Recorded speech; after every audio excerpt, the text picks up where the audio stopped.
that is who I would be like. It wouldn't be Jesus. I would let go of the wheel and let Shaq take it for sure. Shaquille, take the wheel. Shaquille, take the wheel. Episode title. Yeah, Episode for title. sure. There for it sure. is. Oh, God, he's so funny. Yeah. Take the wheel.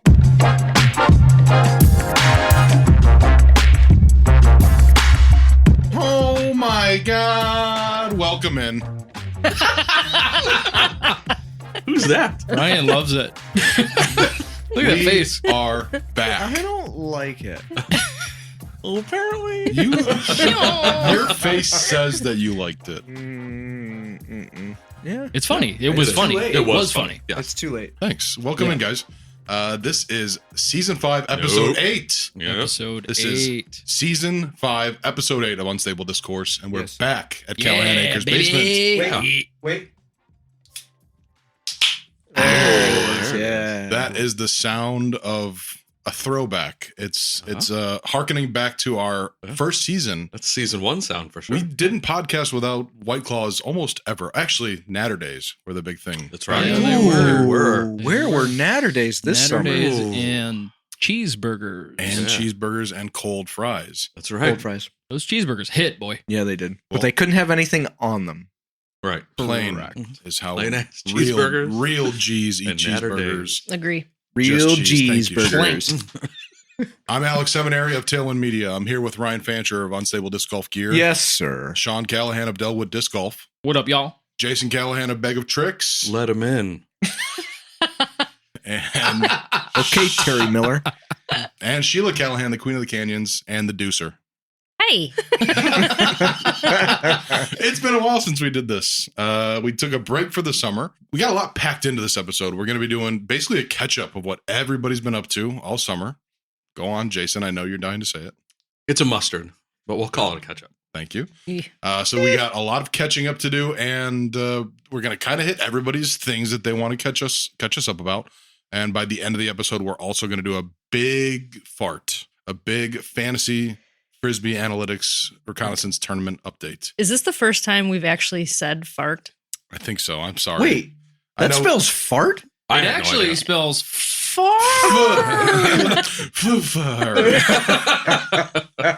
This whole time? The whole The whole time you would. The whole time. So if you're just listening to the first to us for the first time, thanks for being here. If you've been here the whole time, we love I'm you. sorry.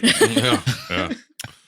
We can't believe that. Yeah. Before we get started with all the things, all the catching up, all the highlights from our summer, Mhm. the first thing we do on the show is talk about what we are fired up about. fired up. That's unique. That was like fart. Yeah. Yeah. Apparently. Apparently, we're fired up. It was great. And apparently, I've never been on live television before. Before we get to fired up now, can we talk about the apparently kid? Because I've seen him making the rounds on social media now as like A grown man. 15 or Yeah. 16-year-old kid. No Yeah. way. Oh, no, I've not seen Yeah, it. yeah. Does he still Definitely. look exactly the same? Yes, but in a way that kind of bums you out. Where you're like, Oh, be 8 years old again. yeah, just like, oh, You remember he's a when regular person. how the kid from 2.5 Men looks now? Oh, yeah. That Yeah, was yeah. the vibe I got there. And Oh. it was like, Yeah. ooh. People grow. Yeah. Yeah, but he's 16?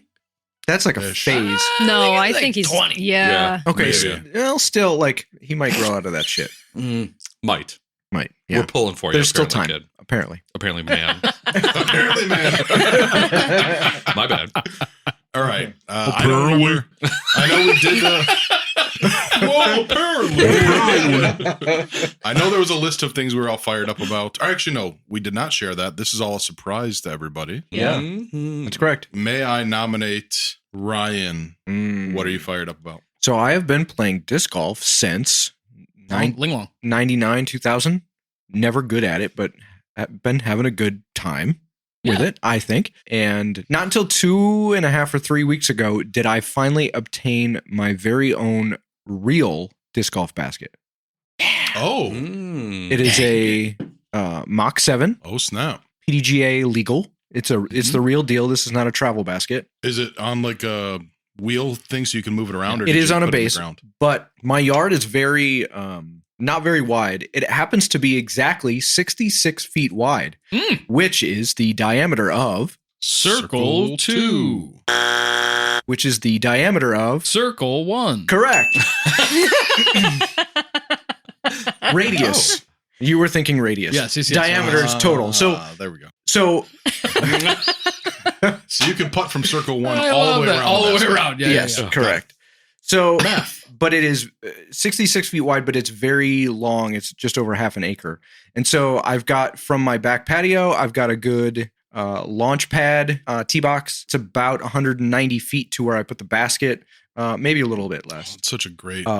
Yeah, it's an upshot range, Mhm. but the previous owners had a little fire pit in the way back. We call it the way back because it's in kind of sections. It's a weird yard. I feel like if I said that about my Yeah. yard, Ryan would make fun of me. Yeah. Right. Oh, I yeah. just gotta throw it out It's there. way back, but we're just gonna call it. call it the way back. Calm down.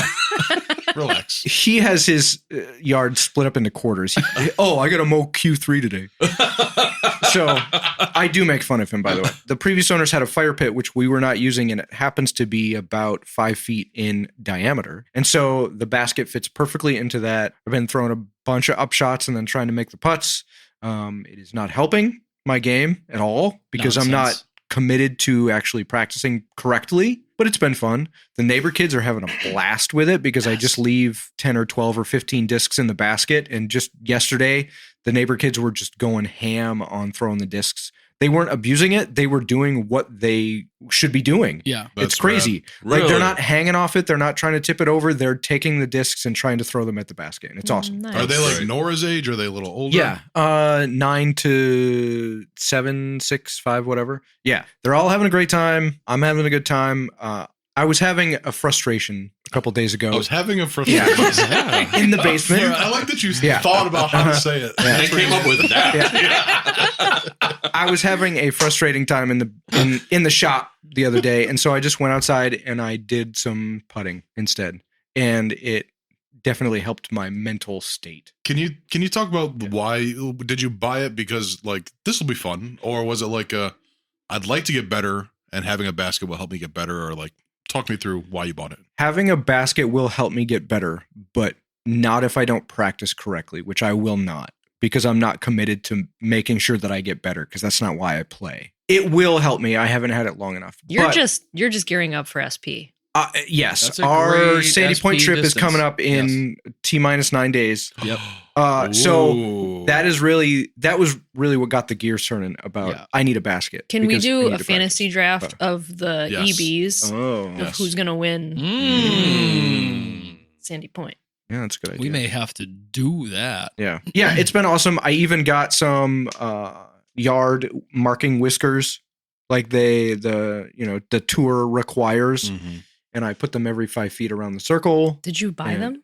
Yeah. We have a box. So I know, but they're like $8. Yeah. So it wasn't even worth driving over here to get them. The old fire pit where the basket is not perfectly centered in my yard. So it goes right to the edge on one side, and it went like 2 or 3 feet into the neighbor's yard. And I still made the circle and I did it anyway. And I told him later, and he was like, no, that's like the coolest thing I've ever heard. Like, because he's a golfer, so he gets it. Like if you could Mhm. practice at home, he would be doing it too. Yeah, every golfer wants that. Yeah. And I was like, you can mow right over them. I just need to know where the circle is. And he was like, that's the coolest shit I've ever seen. Yeah. Please do whatever you got to do. So you've been playing for all these years. You finally got a legit basket. Mhm. Great for the kids in the neighborhood. Mhm. So for you. No, I love it. You're fired up about it. I'm super fired up about it. I don't care if I get better because of it. I'm just having fun with it. It's a new toy. Yeah. Perfect. And also, my puppy is apparently a retriever because every time I throw a disc, she brings it right back. Bringing them right back. It's awesome. Nice. Is Doesn't- she as smart as you hoped?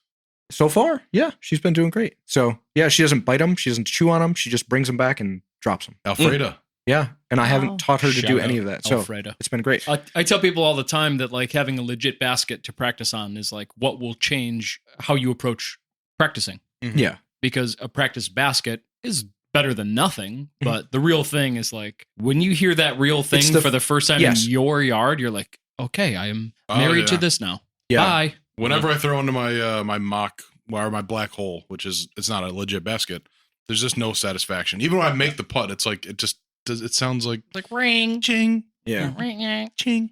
This- it. I feel like Yeah. this is loud enough that the neighbors are going to be like, Oh, okay. That's enough, Ryan. Okay. We're good. Yeah. You know, but You're so good far- enough. Yeah. So far, Please nobody's said stop. anything. But yeah, the sound is real. The feel is great. There are several 2-acre lots behind my the back of my yard that nobody uses, and the neighbors that own those lots have explicitly said, "Do whatever you want back there. We don't care." And so, if I want to stretch that out and throw 300 feet at that basket, Rips. they don't give a shit. So it's great. Have You you done really that yet? max out No. your drives out there. No, yeah, I can max out my drives. I can throw it from the patio of my house. It's awesome. How much in danger is the window on the side of the shed when the kids are throwing? That's No, immediately what I thought of. Not even close. Okay, good. They don't throw from where I'm throwing because they They're can't get it there. close. So they're putting. You know, Okay, they're good. they're inside the circle. They were throwing a bunch of rollers out in the field though the other day and realizing how far they could roll the disc, and they were getting really excited about that. Like, yeah, go for it. So many kids, because of that, are going to know what disc golf is. Yeah. That's so great. You should That's start cool. a nonprofit in your backyard. Yeah. I won't do that. Kids throwing rollers. Yeah. .com. KidsThrowingRollers.com. I'm going to piggyback off of your fired up and not let myself go last because, Hey, Alex, what are you fired up about? thank you. Liz and I are shopping for our new puppy as well. Oh shit! And we've got a handful that we're really excited about. We've put some that we're stoked about. We've put in a few applications at a few rescues, and there's a few options. But I am going to be at the Unstable Discourse Open this weekend, Yes, you are. which is another thing I'm fired up about. But so Liz is going to go to one of these adoption events last week. Last weekend, This yes. will come out Yeah. after. Correct. Yes. So she's going to pick the puppy.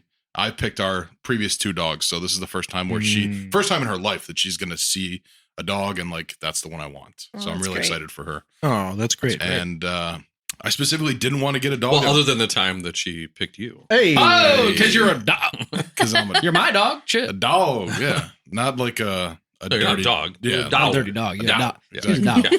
I specifically wanted to get a dog that looked different to our other dog who had passed away. And Liz has come around lately and been like, I don't want that. I want a dog that looks just like the one we had. Mm-hmm. And I changed my tune very quickly. And I was like, you know what? If you like that, I like that too. So we got a couple that are going to look hopefully just like the dog that AJ, my boy. Mm. So we'll see. I'm excited to see who she brings home. And then I'm also excited for the Unstable Discourse Open because I haven't been around the community, period, like all summer. We miss So you, I'm- dog. I miss you guys too. And same thing for all you players and listeners, like just to hang out with you guys. Really, really looking forward to it. Hell yeah. Speaking of dogs, can we get an update on the neighbor dog shit bag situation? Ooh. Nothing has happened since the last update. However, This just in.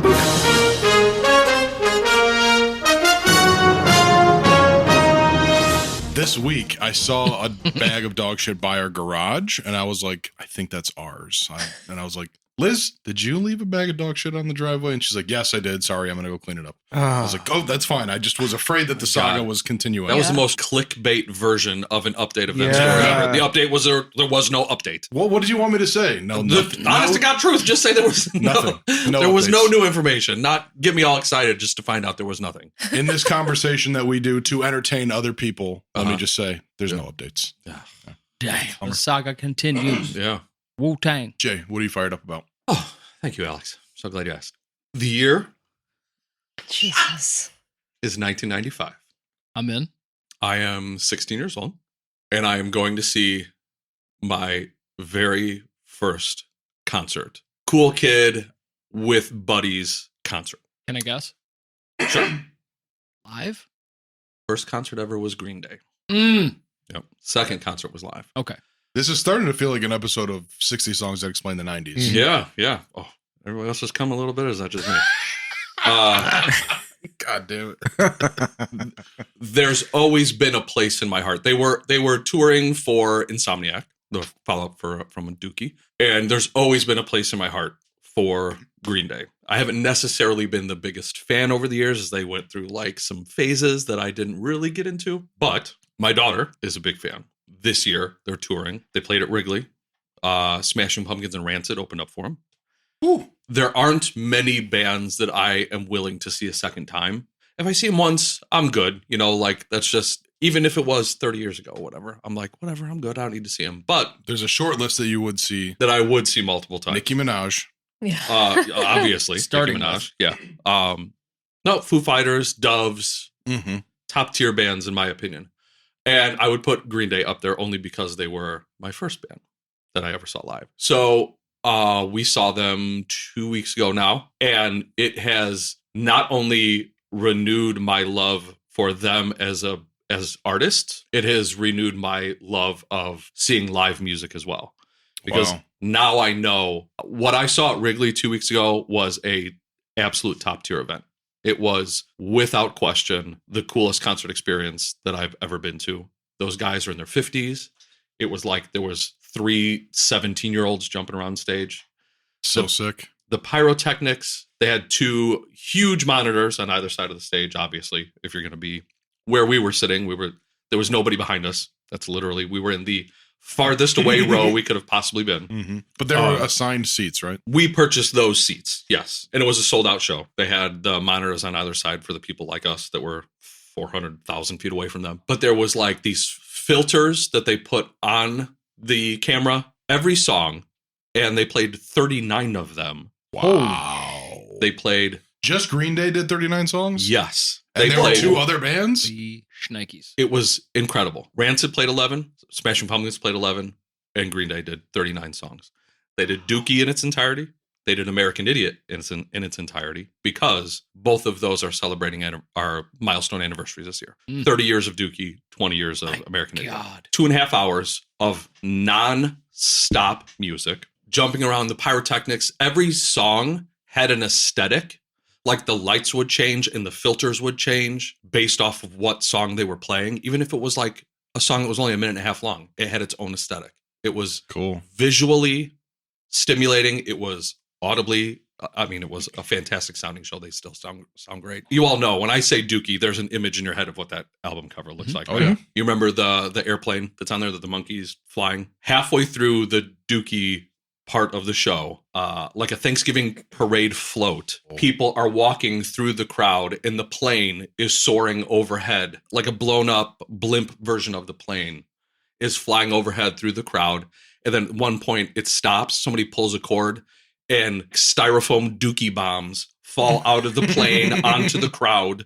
I'm like, how are they pulling this off? It was just an incredible thing to see and be part of. Wow. It was unbelievable. So I am definitely fired up about a band that has always been one of my favorites, but now has definitely moved up like a lot of tiers. This is the exact opposite of you describing the Nicki Minaj concert. It couldn't have been more night and day. The level, what I keep telling everybody is never, and I've been to 50 concerts, not, I'm not somebody that goes every weekend, but I've been to enough. Never in my life have I felt in any way, for any reason, do anything to anyone for any reason ever, no matter what, no matter where or who you were with. More appreciation from an artist to their fans. That's a beautiful thing. I felt I was a singular person at a sold-out event, and I felt like Billy Joe, Mike, and Trey were like, thank you, Jason, they for 30 years of listening. Like, that's honestly how I felt. It's literally the opposite, because we said that Nicki Minaj show was just in no way, shape, or form for you. And this was exactly for you. 180 degrees. It was the exact opposite. It was wonderful. Did they play JAR? No, that was the only song that I was like, if they do that, I might cry, because that's always been one of my favorite songs. They didn't. They started with their new single off the new album, The American Dream Is Killing Me. That was what they opened with, and then they played Dookie in its entirety. Then in between, they played Know Your Enemy, Look Mono Brains, One-Eyed Bastard, Dilemma, Minority, and Brain Stew, and then played American Idiot in its entirety, and closed with Bobby Socks, which is off the new album. And then, of course, because it's in Deadpool and Wolverine, they played Good Riddance, Time of Your Life was the closer. Billy out on... That's always the closer, right? But now, it's so culturally relevant again that it was just Billy and the guitar also out just on stage. like spans generations. Yeah, completely. Yeah, it was incredible. I got home at 1:30. I was like exhausted the next day, but so worth it.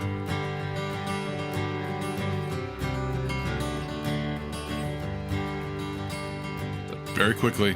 I know we're going to spend a lot of time on Fired Up, but I'm going to keep this.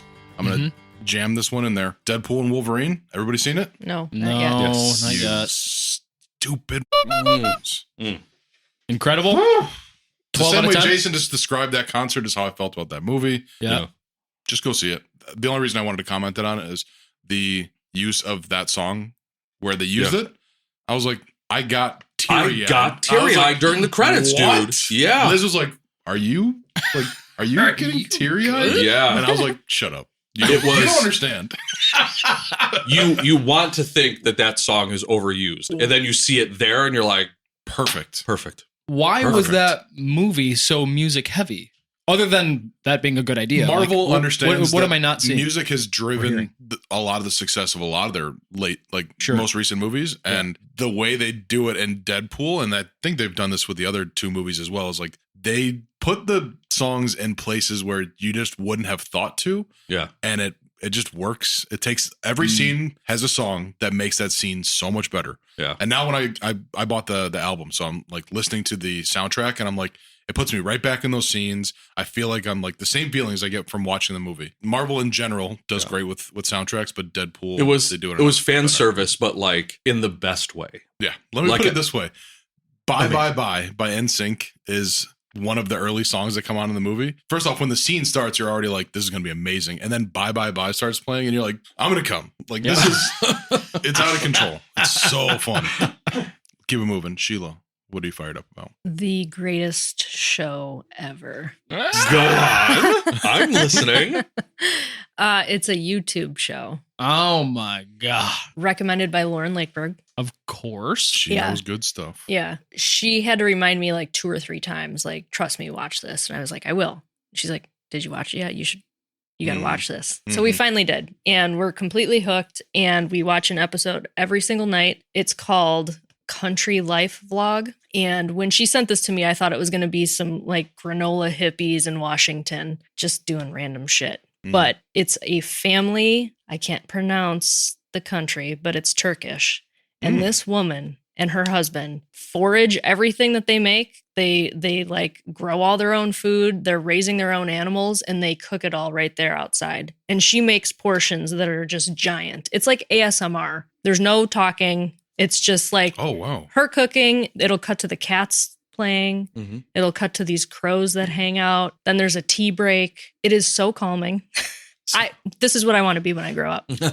Just this woman making food and hanging out with her cats and family.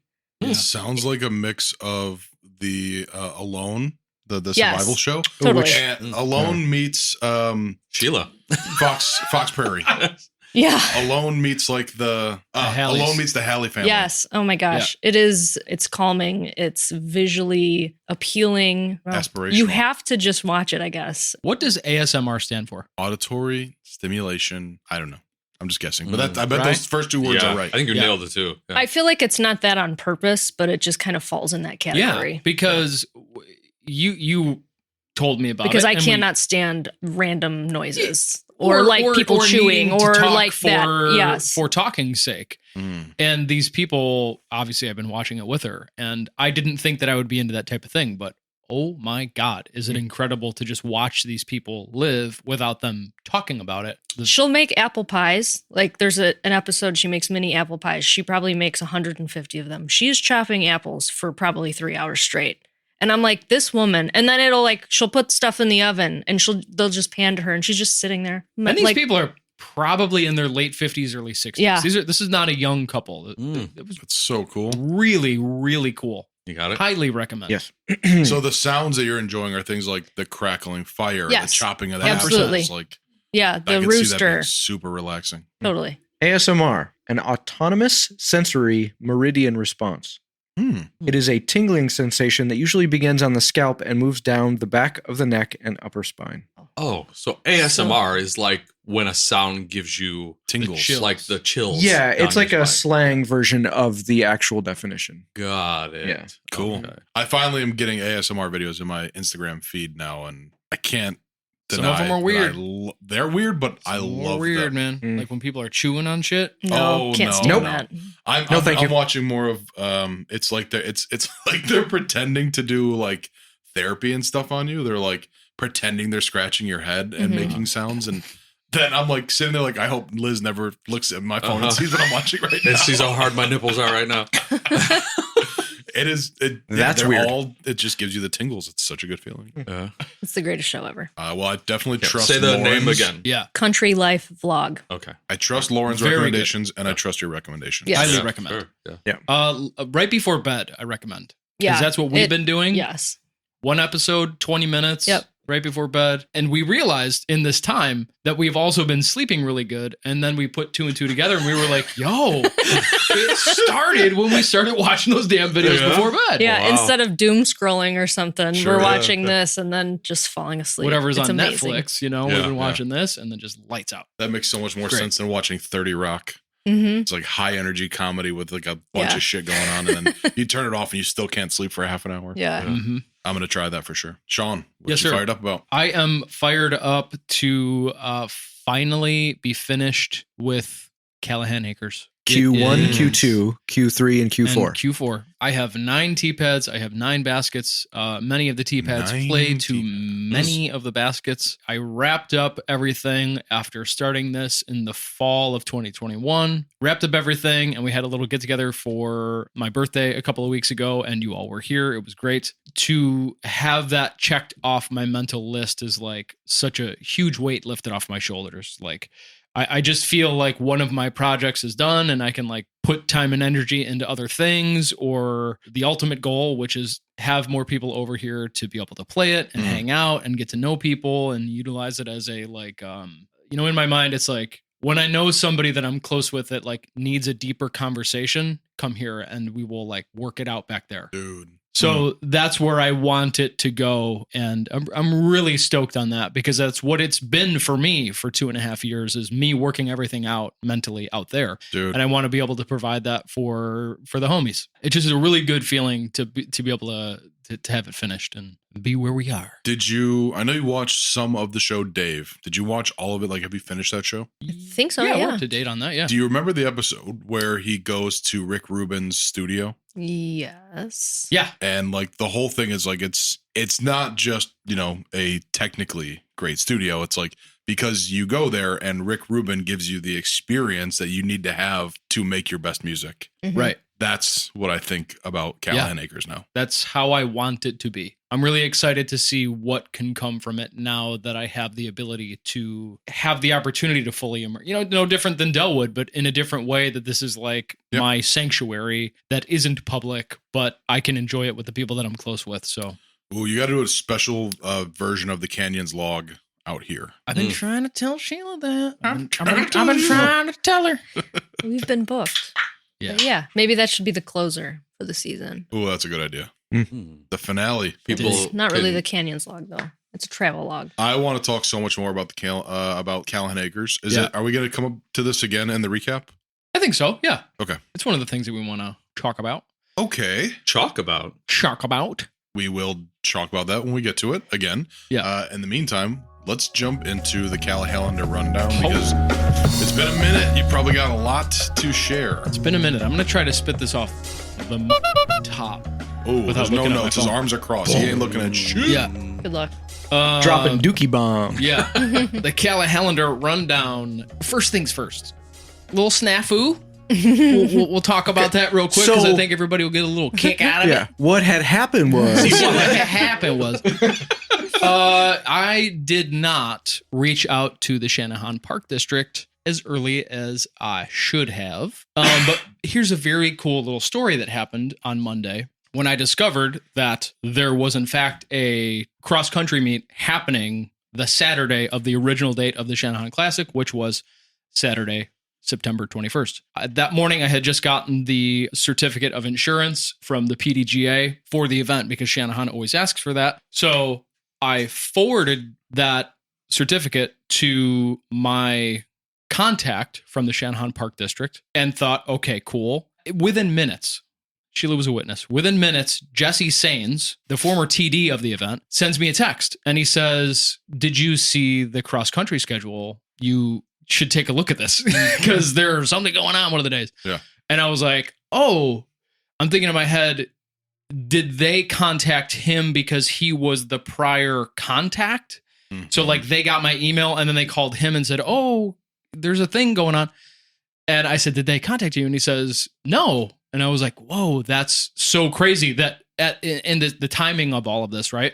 So I call the Channahon Park District and I'm like, I just wanted to cross the T's, dot the I's and make sure that in fact this was going to be a thing. And how large is it? Where is it going to be? Is it going to affect the course and the day and everything? And she's like, yeah. So I find out not only there's an event going on, but the contact that I had, I think her name was Kristen Knutson, she retired in December.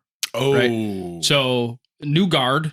And this woman, she was great. Angie Brown from the Channahon Park District. She goes, oh, I didn't even know that you guys run tournaments out there. So it's kind of like, it's good and it's bad. Like on one hand, it was like, I'm going to take responsibility for the fact that I didn't contact them sooner. But on the other hand, it's like, wow, even in 2024, even in where we think we are in disc golf, right? Mm-hmm. The Channahon Park District for the Channahon Classic that's in its 37th year. 37th year. 37th year. That They course were like, has been "Oh, in you the guys do ground stuff?" since 1981. Frank Grimes, blood, sweat, and tears, God rest his soul. And we are still in a place with disc golf where the new director isn't even provided information on the past that we look at as our holy grail, right? Mm-hmm. It was a bummer.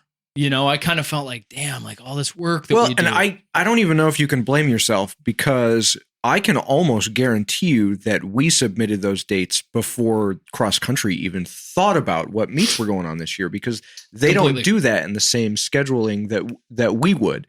Yeah. So not that the Channahon Park District knew that we had scheduled a tournament. We just booked the dates based on what we always do and didn't tell them. But the fact that we could not have looked at a cross country meet to cross reference. You know, this would have come up. Maybe we should have seen it sooner, right? But it was going to come up regardless, because Right. they don't know what we're doing. And it was really, and who I'm working with now, Angie Brown, super great lady, very nice, very accommodating. It's always really funny to me when I'm explaining to other people that don't understand, like what Ryan was saying, the fact that we submitted dates in November, and she's hearing me say this, and I bet she's thinking like, who are you talking about? Like, submitting it to who? Because I don't know what the you're talking about, you know? And I clicked send on the email. Yeah, like Mike Krupika, you know, this whole thing that Who is they? Yeah, in our bubble. You like don't know Mike Krupika? You got a lot to learn Yeah. about this town, sweetie. Close your mouth, sweetie. You look like a trout. the PDJ and who we report to, you know, it's as I'm saying it to her, I'm realizing how foreign I sound to this person that's not in our world. Yeah. I was like, okay, well, you know, now we have this information. I just want to make sure it was going on, and it is in fact going to affect what we have planned. Listen, so there's these discs. So the first number is the speed of the disc. Yeah, right. The second number indicates. Apparently, they think it's funny as well. Yeah. The boys love it. In this, I talk with her, and then I immediately call Mike Krupika and I explain the situation to him. And, you know, middle of the workday on a Monday, and Mike stops everything he's doing, no questions asked, and gets right down to it. And what we land on is the fact that, like, and I didn't even think about this, thank God for Mike. He goes, well, you have another beat here in October, 4 weeks after that. Let's just swap those 2 dates and like everything can happen smoothly. And I was like, Mike, you are the best. Thank you, sir. Mm-hmm. Have a great rest of your workday. So that's where we're at on the Callahander Rundown, is that the 37th Channahon Classic and the upcoming J-Town Championships are going to be swapped. J-Town Championships will be happening on September 21st and 22nd. That is going to be going live tomorrow, the 23rd, which will be last Friday. If you are listening to this now, hopefully you are signed up for that. And the Channahon Classic is going to be on October 12th and 13th, which is going to be kind of fun. The fact that this will be the first time for us running the Channahon Classic, not the third weekend in September. Mm-hmm. October, you mean? October 12th and 13th. Yeah. Like that would really mess up my September. Yeah. So swapping those 2 dates, it all worked out. Here's another fun story. So last week, something hit me like a lightning bolt, and I said to myself, like, self? you need to push back the original registration date for the original Channahon Classic. So it was supposed to go live last Friday. So had it gone live when I had it scheduled to go live, we would have probably had 200 people sign up for a tournament that I would have then ultimately had to tell them, hopefully you can make it work a different day. Apparently there's a cross-country meet. And so that's the whole story on that.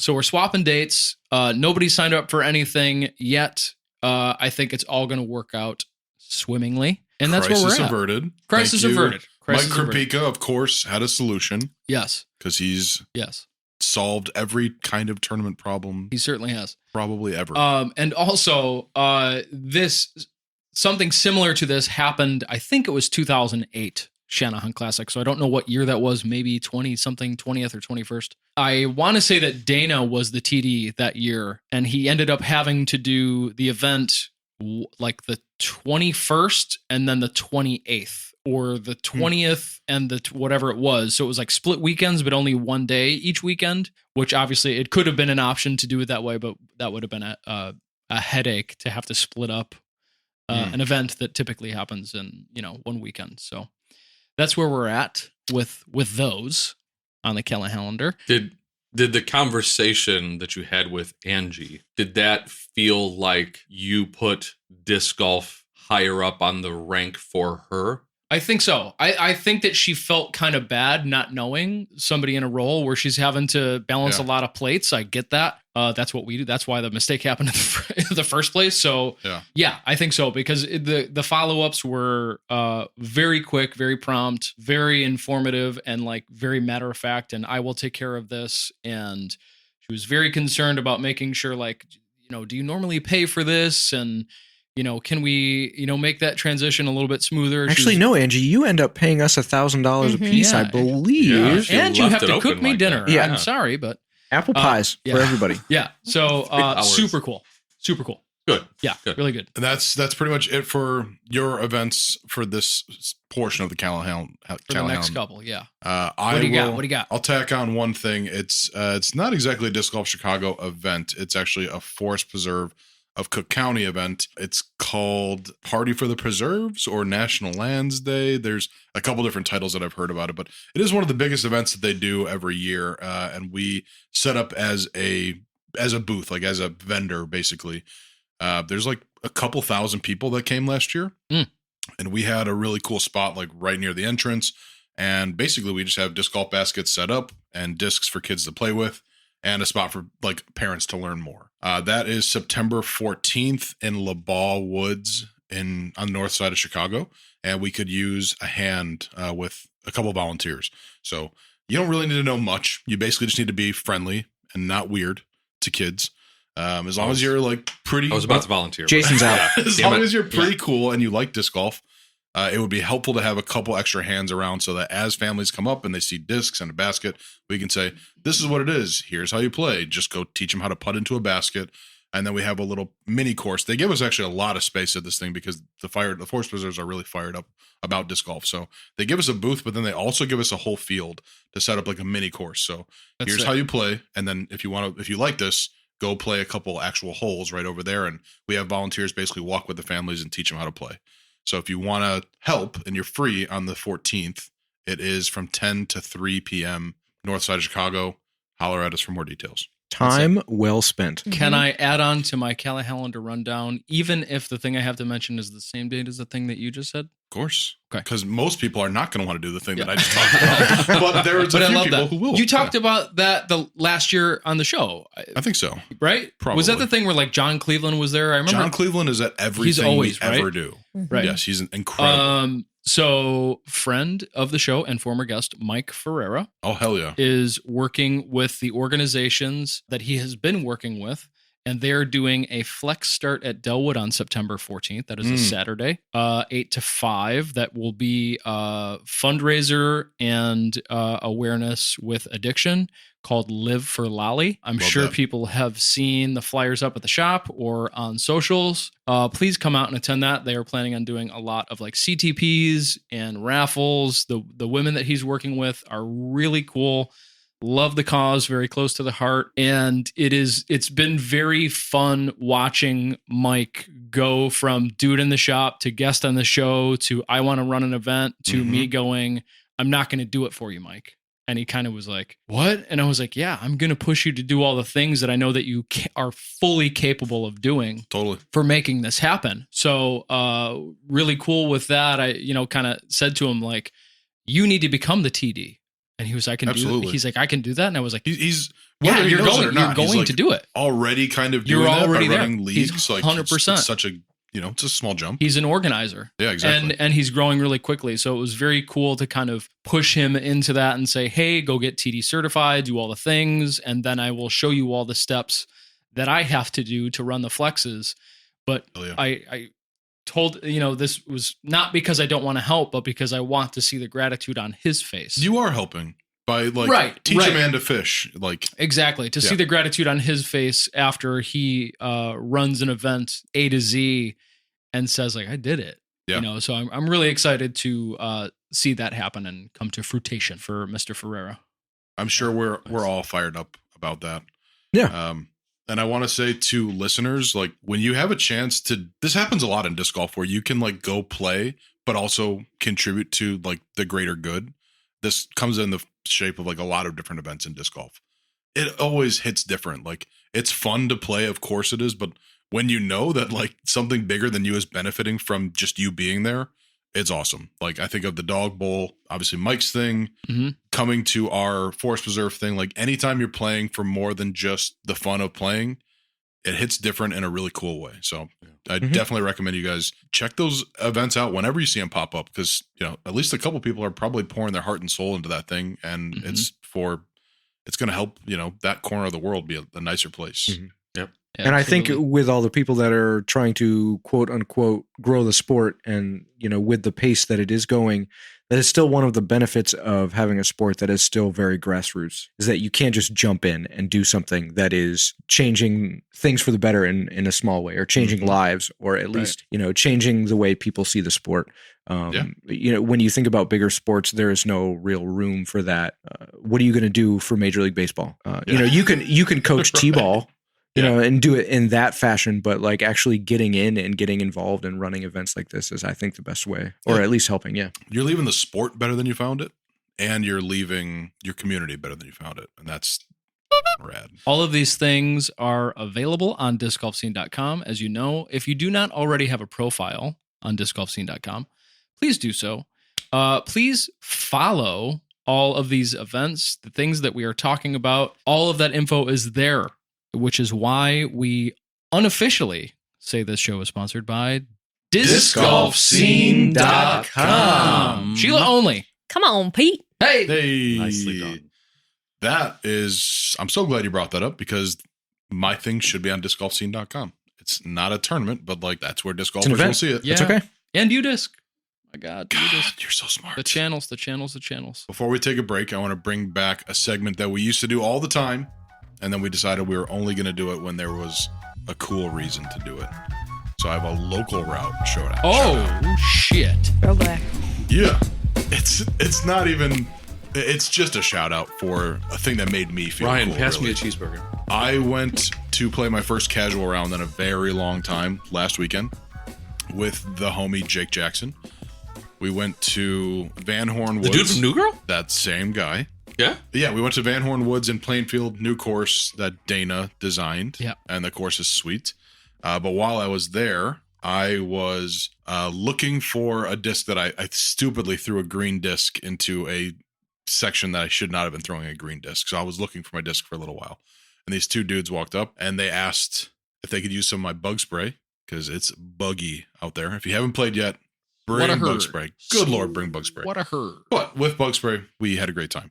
Anyways, I was like, yep, of course, here's some bug spray. And then they were like, hey, what are you looking for? Help me find my disc, right away, which was super helpful. I walked away to play the next hole. They went and played the next hole, but then through the trees, I heard them go, hey, don't you have a podcast or something? And I was like, yeah, sheepish, it was really fun, cool moment for me. Yeah.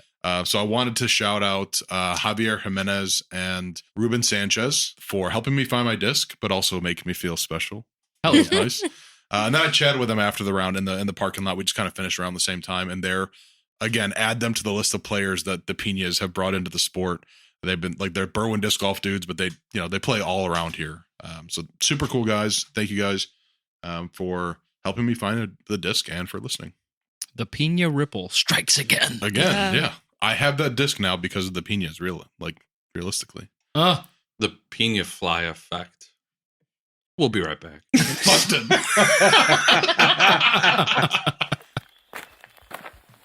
Hey, dude. Ready to play? Yep. But first, you got to see how totally dripped out my bag is. Don't say dripped out. That is an insane amount of pins. I got them from Nina at Disc Golf Pins. These pins have Riz. Okay, definitely don't say Riz. They're great, but why so many? It took this many to take my game from Skibbity to Sigma. Now my disc golf game is mad lit. I'm gonna get so many good... I'm gonna go play somewhere else. The pins are great, but don't talk to me until you're done being so sus. Negative aura, bruh. My bag is mewing. DiscGolfPins.com. And we're back. Excuse me. These White Claws. A lot of carbonation.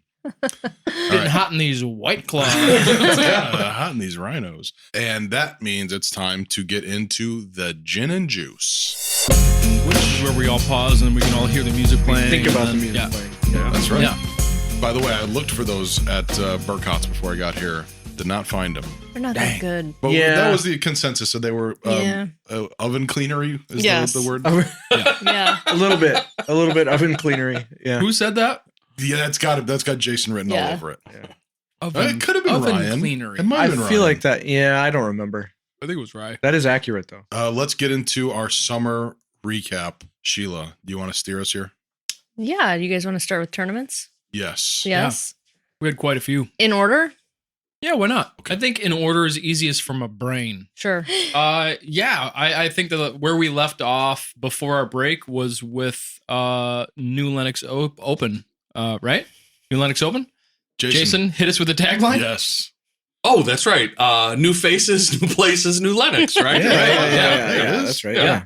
Another good time out there with our fun format. We had really shitty weather Saturday, good weather Sunday. Reverse. Or Yeah. reverse. Strike Good that. Reverse Saturday, it. bad Sunday. That's Yes. right. We did all the award ceremonies because we switched Sunday over to the pavilion over Yes. the top of the volleyball court. Correct. Yeah, that was a great time. That I mean, was we had Cicada about City. an hour delay, but other than that, like Sunday went off without a hitch after that, so it was not bad at all. Yeah. And it was peak cicadas, so Yes. they were just up our buttholes the whole time. Yeah, I think that when we go back and do that event, we will definitely utilize that pavilion always. We could see the whole track from the pavilion because Yeah, it's basically. literally raised up on the property. I feel like I spent most of that weekend being a good TD with everybody, but also just trying to ace the practice hole with Mike. And then as groups were finishing, they were like, what are these guys doing? And then everybody was just launching discs from the pavilion. It was a great time. Yeah. Super fun. There were 8 aces hit all weekend because of the track. There were. That was fun to watch because you could hear everything is so close. You could like hear it happening. Yeah. And We Yeah. saw a one or couple. two of them. Yeah. Yep. Mhm. Yep. Smooth as butter. How did it smell? It's so funny because I'm recapping the episodes from earlier this season, and that was one of the things that you brought up and the re-listen. It's just one of the things It that was I always, never, Yeah. never for a second No. while we were there. Yeah. when Even though it's we- that close to that facility there. Right. I played there a lot in high school. It's really close to, I went to Providence, which is right down the street. Right. And it was 50-50. Half the time we'd go and we'd be like, this is unbearable. And the other time it was just like, smells, you don't smell anything. Yeah. No, never. I don't think the last 3 or 4 times I've been there. Yeah. It has been Maybe they've at all. fixed that. I don't know. Yeah. So no crazy stories from that event. Just a good event all around. It's tough to have to remember back that far. That feels like a year ago. That's in why. our Yeah. world. Yeah. Exactly. I honestly don't think we need to spend a lot of time on Yeah. each event unless Yeah. there's something significant because we're going to probably talk about Clash a lot. Sure. Yeah. I mean, there's definitely some other things that happened throughout the summer, but nothing that really stands out. I remember everybody having a great time. The weather was weird for that little bit on Sunday, but another great event. What was next? Masters. Masters. Ooh, that's a more unique. Masters at the Oaks. Yeah. After a 2-year hiatus, because we decided to do that every other year. Biannually. Yes. At the Oaks this time. And that was the first time we were running a tournament at the Oaks as our GJTS crew. Mhm. Another really good time. Great weather. Very hot. I know that it's a weekend. 40 plus event, but are there multiple divisions? Ton. Yeah, we still had like 13 or 14. Oh, Mhm. wow. All the age protected AMs and pros, and then still had MA4. Did we end up having FA4? We did still have Mhm. FA4. Yeah. But for 40 plus people, Mm-hmm. great tracks. Everybody was very worried about whether or not the layouts that I had figured out for the uppers and lowers, because we always tend to do 2 different layouts. Everybody was really concerned. Some of the out-of-towner guys that had come were like, man, I was looking at all the stuff that you were going to have going on, and I thought for sure there was going to be a problem or a backup, and everything ran so smooth. And I was like, well, yeah, I mean, if there's any part of a tournament where I put a lot of my beans, it is into sitting at my desk running the numbers and running those layouts and figuring out who's going to take the most time and why should they be playing this tee box or that, A pin or B pin or what have you. So another one that was really smooth. These events have become, I don't want to say so easy, but we've been doing them for so long that we get to spend more time kind of hanging out as a friends group. I'm spending a ton of time with Sheila and Ryan and Mike, just having fun at the same time, which is super cool. Although we do miss the player groups and the player meetings at the beginning with Shotgun Starts, like the tea times give us a little bit more individualized time with the players that we enjoy hanging out with. Like, so, guys like Big Wiz and Guzzo, and those guys will show up 45 minutes or an hour before their tea time and just hang out. And it's nice not to have 130 people staring at you, Right. but just like a couple dudes that you can just hang out with and have a good time. And then they go play and it resets and somebody else. Right. And like, it's just a good turnover rate of great people that you're hanging out with all day. And if anything, I like super encourage the people that feel like they're missing out on that community and camaraderie from Shotgun Starts of days past. Do exactly what Ryan just said. Just show up early. Just show up early. Even though I'm giving you a scheduled tea time of 10:08, there's nothing stopping you from showing up at 9:00. Scott Drenthe comes to mind. Scott Drenthe, every event that he plays, he shows up early. He brings donuts, and not everybody has to bring food. That's not a requirement. But it is it is nice. We do appreciate the snacks. Yourself if you don't. He'll bring donuts from Home Cuts or Fleckenstein's or the I love that Scott does that. And he brings crave cases now. Or yes, that's If a new it's an thing. Crave afternoon. cases in the afternoon, and he kills it with those. Or breaded shrimp. Scott Drenthe just. Dude. We need to get that dude to deli. That or weekend, something. who brought bomb pops? Oh, Bomb who was Pops. Who that? brought I can Bomb see his Pops? face. Somebody did, but they Damn. were That they hit wur- because it was a hot day. Yeah, that was a hot day. weekend. They were Yeah. already kind of melty, and I know he hadn't been sitting on them all day. Like he just went and got them, but it was so hot that they were like on their way out. Bomb pops And are they the were- perfect prescription for hot dogs. Oh Yes. god, it was so Yeah. good. It's a more intimate. I get the missing the big group thing, but like it is more intimate when you do it this way, and you have the one-on-one time. It means a little bit more. It's not like a bunch of people screaming out stuff during your 15 minutes all together. Yeah, just come early. It is. Yeah, It's, and what we are missing realistically, the gathering, the community part only lasted for, let's say, 45 minutes pre round one, right? An hour in between round one and round two. And then everybody still had a tendency back then, because I remember, because I was there, people leave. Right. And like that same thing happens now. So like I definitely encourage people to come and hang out at these events where we're also getting food trucks. Right. Food's there. We're not drinking. Obviously, it's a sanctioned event, but those homey vibes are definitely happening at our tournaments. And if you are missing that, come be a part of that, because it's there for you. Oh, and something else that weekend, Dana hosted us on Saturday night. He was like, Yeah, he did. I It was want to a cook for you big- guys. yeah. And it was awesome because he lives It right was down the really street. great. We got to hang out. No in one the has ever VGs. done that for us. No. It felt Yeah. like, Oh my God. Yeah. We were Taking hanging care out in of the us. back and putting and Yeah. just talking and chilling and just no expectations other than just chill vibes. And it was Yeah. so nice of them to do that and open their home to us. Super great. And then he Yep. won the next day in a playoff. And he so. sure did. Dude, that was Yeah. a Love that. great Yeah. stretch. Who was it? Him and who?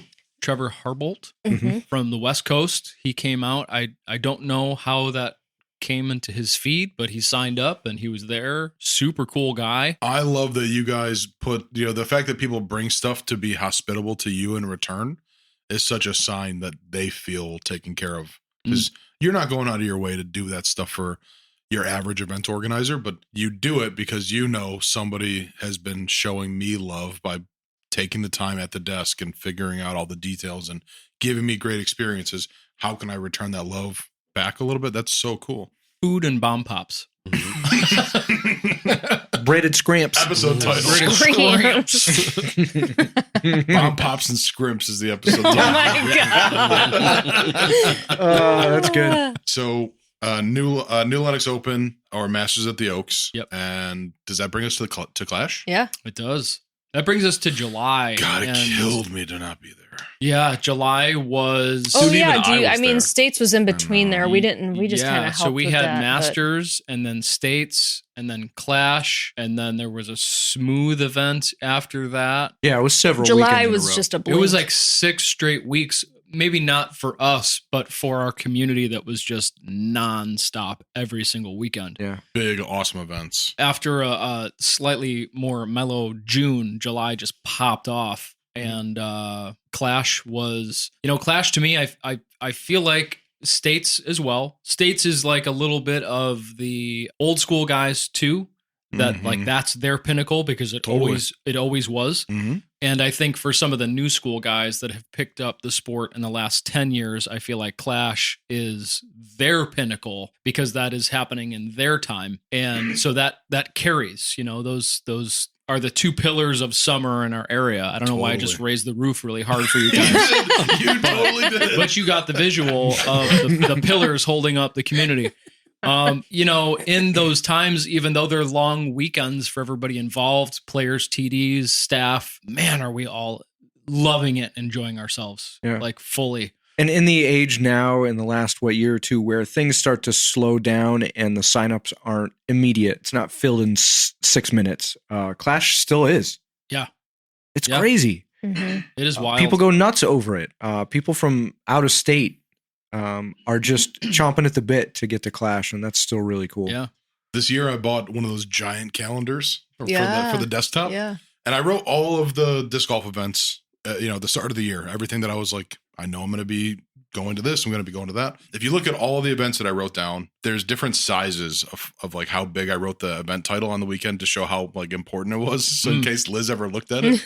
And when you get to Clash weekend, it was like, I got a different pen. Like it's not, I grabbed a Sharpie and wrote it in huge letters and then highlighted over it. So the whole weekend was blocked out. And that's how it feels. Like there's all the events are great, but this one's in a class by itself. Sure.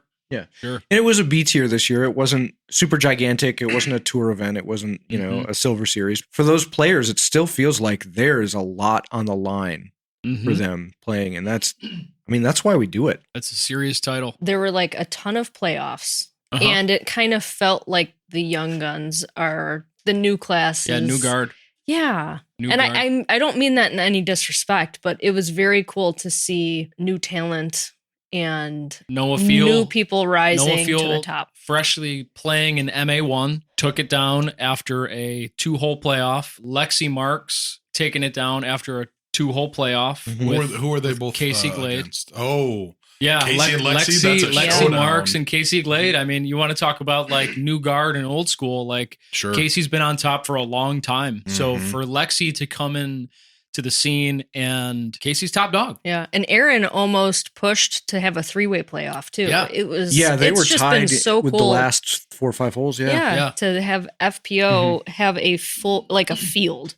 Yeah. Like that's Sure. great. That to was see. really cool. Yeah. You You want that kind of action at the end of Clash. We want playoffs. I mean, you don't necessarily like bet on playoffs, but when they happen, it just adds all Exciting. that. Yeah. It brings back the Schlitter vibes of Totally. 2021 Yeah. for sure. Mhm. even though it's not being filmed or at that level or part of a Silver Series or DGPT, Clash has its own little vibe that makes it feel special. It's what cool. happened at Clash that year with Schlitter will forever leave this like magic dust around the event that everybody hopes you get a glimmer of. Like when Clash comes back around, you're like, I hope we get a little bit of that Clash. MPO did. Again. Yeah, it happened with MPO too.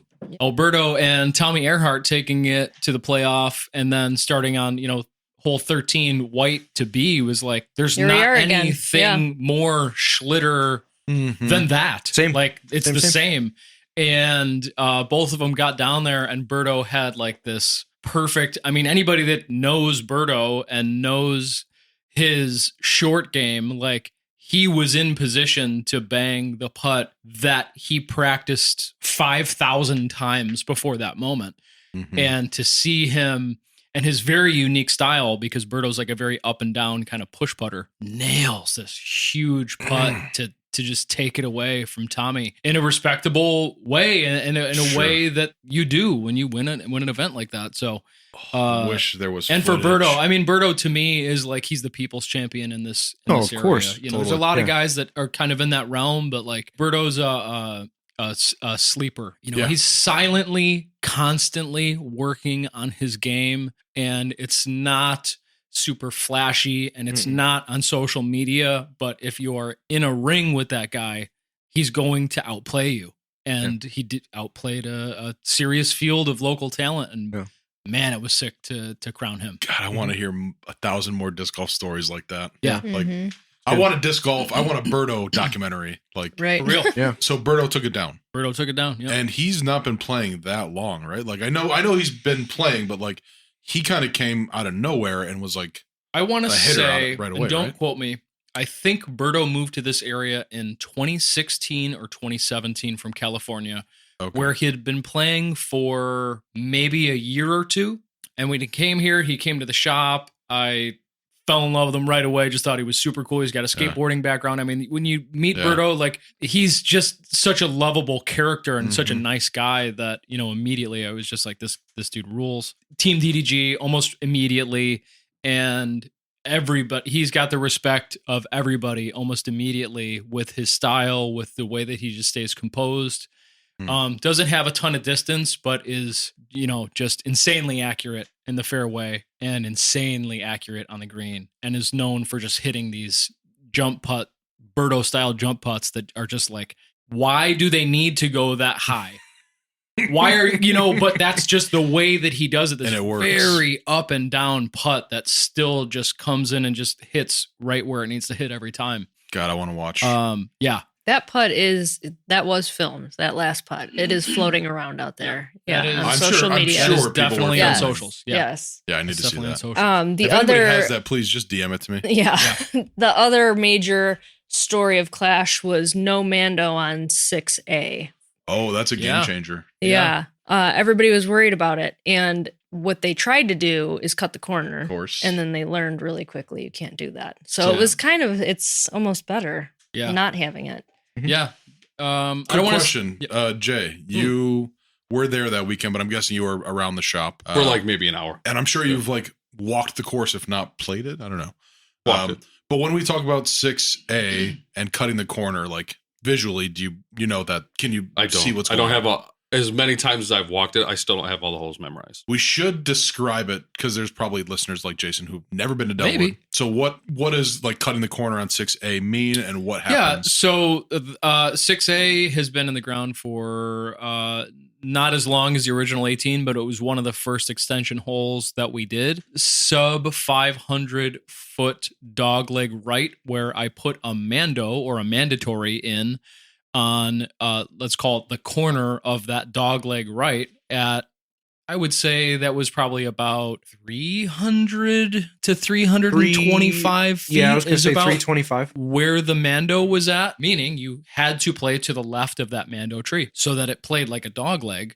You got to go past the Mando and then a hard right to a green that's up on a hill and OB the entire left side. And it's a little bit of a tunnel. I mean, it's a safe tunnel, but like the right shot is a sidearm, fairly low, and you can't go too far to the left because you've got water all along. Yeah. So it's a little pipe forearm shot. Well, the reason the Mando is there is because there used to be, for lack of a better word, a bunch of garbage on a giant hill that was at that corner. Sure. Okay. And That's what I the was trying park to district understand. had cleaned it up and pushed it back. Yep. And so the hole was playing different. And so that Mando kind of took the place of that giant garbage hill. Right. It was like refuse and, tree limbs and all sorts of stuff that was there. Yep. But that Mando tree had since fallen. And rather than finding a new Mando, there is now not one. Right. And people are getting very greedy about, rather than, going the intended path, trying to cut around the corner and finding themselves in a serious heap of trouble. Right. And even our spotter for 8 years, Ed Schenkenfelder, huge shout out. That was his kind of closing thoughts, was like, I think we should have Jason read the exact quote. if you have it, I do. that'd be lovely. What happened was the physical manifestation of the mandatory line ceased to exist in our realm. Many of our brave and talented participants felt that this presented a unique and previously unavailable opportunity for a reduction in strokes. The understandable but misguided consideration made getting to the basket a fairly tough battle for some and lost plastic for others. Pitch it out. Yeah. We lost the Mando tree, and the hole still plays just as hard, if not harder. And it was cool to see that happen, even though I was always very adamant that the Mando was there for good reason. When we lost it, I thought, okay, let's just live in this for a while. And everybody was always assuming, well, Sean's going to replace that Mando with something else. And I didn't, because what I was seeing was exactly what Ed just described, or, what Jason read of his thoughts, that People punish themselves if they don't. they punish themselves Yeah. out of greed, Yeah. thinking that they can cut the corner. Yeah. And Yeah, You they shouldn't. think they can reach the corner. They can't. They get stuck on the right side. And rather than what Ed was saying was pitch it out to the fairway and then take an upshot, they try and go around and cut again, and they go out of bounds, or they go right back in the shit, or, so they end up compounding the problem. Nobody wants to take their medicine. Yeah. I But should have done the homework for the stats to see how it played at last year's Clash as opposed to Sure. this year's Clash. And maybe I will still do that. Yeah, we'll still look it up. To Can see how we that. can we get a sign made how to that put there where it was that just says PIO? Yeah. And the people that know. Yeah. Ooh, that'd be good. Yeah. What is PIO? Pitch it Pitch out. it out. Pitch it. Christ, Alex, even I picked up on that. Yeah. I did not. I did not know what PIO And was. one of the reasons I remember, one of the other reasons you put the Mando in after that hill was gone was because the path leading down from 6 to 6A, it's not a huge safety concern, but if people are kind of shanking them a little bit to the right, like people coming down that hill, Yeah. could be in the way. And so that kind of kept everything on the straight and narrow down the fairway. But now that everybody knows the holes and knows the layout and knows to look out for that, I don't think it's as necessary. But when it was newer, I think that Mando was kind of a safety issue also. Yeah, just play up the gut. You're gonna You get a better look. You're gonna have a far better look. Throw a slower speed driver, fairway driver, little flippy, Essence, Laquanda specifically. I'll let you borrow that one, and just go up the gut, and then just forehand chip shot and putt for your 3 and get your birdie. Stop losing your discs on the hill. Stop throwing OB.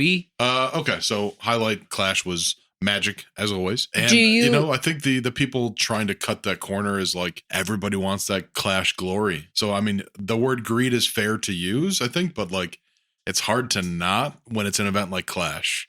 You kind of have to leave it all on the table to an extent, or at least I can see that thought being the thing in people's minds. Maybe I'll just next year I'll paint an OB line along the bottom of that hill, and then they'll be real mad. All right, so from there, where do we go? Does that take us? My vote would be Sean's birthday. Did you I did not know it was your birthday, by the way. You didn't? No. He invited me. He sent me a DM and he was like, hey, I'm having this thing. I want people to come try out the course. And I was like, hell yeah, like for sure. Put it on my calendar. Yeah. And then forgot. And then that day was doing a forest preserve event. Got home and I was like, I got the whole rest of the day. I can work on my my projects. Yeah. And then you DM'd me and you were like, dude, are you coming? And I was like, oh, the thing. I didn't even know what the thing was. Well, I was like, the thing. yeah. You sent the message to your friends that said more info to come. And then we never gave more info. Yeah, probably. I totally respect. Plan events for a living. Yeah. We almost were So, going to do like- anything until Jason was like, I will grill. I will play like, music. I don't know. There's something about it being a little bit more low key and not necessarily a thing. Mm-hmm. You know, planning for it to be a thing makes it feel like work, which makes it feel like less fun. Sure. I also got the impression that you wanted to be like a party, but not like a, hey, it's my party. Come celebrate me. Exactly. It's not ever about me. I just wanted all my, closer friends to come over and have a good time. And that's exactly what we did. It was awesome. I want to continue to do that again, not necessarily for my birthday, but in the summer to just have people over and like make it an annual thing. There is another person in my life that I have so much tremendous respect for who does the exact same thing. Every year on his birthday, or around his birthday, he has a party, but it's never been called his birthday. He never acknowledges that it's his birthday. It's just called Party in the Park. And he rents out like a a park district like pavilion and has a bunch of people come and they raise money for like he'll pick a different charity and he makes it a giant party, but it's never ever been called his birthday or referenced the fact that it's his birthday. It's super fun. Like everybody gets excited for it. That was kind of the vibe I was going for. And just days before, Jason decided he was going to be the grill master, which saved the day with that. So we didn't have to worry about food. It was awesome. And the tunes and the music and the vibes completely were Jason over here. Yeah, everybody came and hang out. It was so much fun. I hit an ace.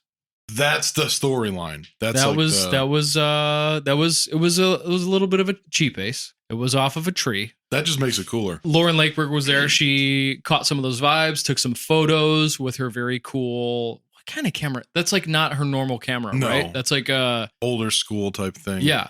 So it's got like color film. Help me fill in the blanks. Lomochrome, I think. Okay. I don't know. I told her the photos from that day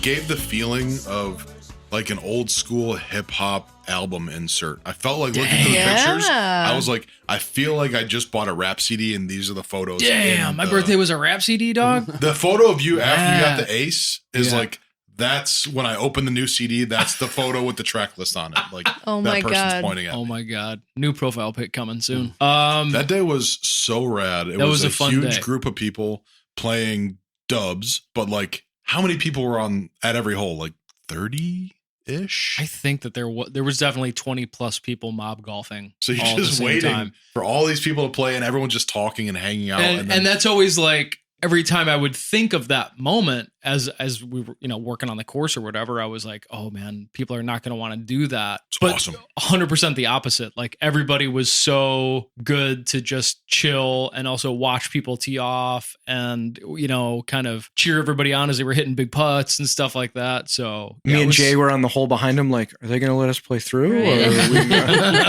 You had Jake Stovey on the mic, sort of like heckling people as they're throwing. That he was doing that. That was very fun. I had a lot to drink that day too, so I don't remember a ton of the details. You were a great vibe.